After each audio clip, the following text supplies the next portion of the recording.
বিক্রয়িক অ্যাপের নতুন একটি ফিচার ভিডিওতে আপনাদের সবাইকে জানাচ্ছি স্বাগত। আজকের ভিডিওতে আমরা আলোচনা করব বিক্রয়িক অ্যাপের ব্যয় অপশনটি নিয়ে। এই ব্যয় অপশনটির মাধ্যমে আমরা আমাদের দোকানের যে কোনো ধরনের খরচ এখানে যোগ করতে পারব। ধরে নিলাম আমরা আমাদের দোকানের জন্য দুটি চেয়ার কিনেছি। দুটি চেয়ারের দাম ৬,০০০ টাকা।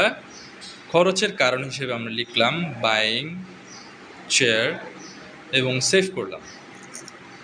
সেভ করার মাধ্যমে আমরা দেখতে পারবো আমাদের ব্যয় অপশনটিতে আরও ৬,০০০ টাকা যোগ হয়ে গিয়েছে। ঠিক তেমনিভাবে বিল অপশনটিতে প্রেস করার মাধ্যমে আমরা আমাদের ব্যবসা প্রতিষ্ঠানের কারেন্ট বিল, গ্যাস বিল এগুলো অ্যাড করতে পারব। সেক্ষেত্রে খরচের পরিমাণে আমরা দিলাম ৩,০০০ টাকা এবং খরচের কারণ হিসেবে লিখলাম ইলেকট্রিসিটি বিল এবং সেভ করলাম। আমরা দেখতে পাবো আমাদের ব্যয় অপশনটিতে ইলেকট্রিসিটি বিল অ্যাড হয়ে গিয়েছে। ঠিক তেমনিভাবে ভাড়া অপশনটিতে ক্লিক করার মাধ্যমে আমরা আমাদের দোকান ভাড়া অ্যাড করতে পারবো এবং খরচের কারণে সফটওয়্যার লিখে সেভ করলে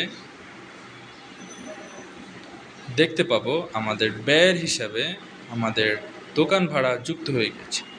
ঠিক তেমনিভাবে অন্যান্য অপশনটিতে আমরা খরচের পরিমাণ, খরচের কারণ হিসেবে লাঞ্চ ফি সেভ করুন, আমরা অন্যান্য খরচও এর মাধ্যমে অ্যাড করতে পারব। সবাইকে ধন্যবাদ। আজকের ভিডিওটি এই পর্যন্তই। সবাই ভালো থাকবেন, সুস্থ থাকবেন, বিক্রয়িক অ্যাপের পাশে থাকবেন।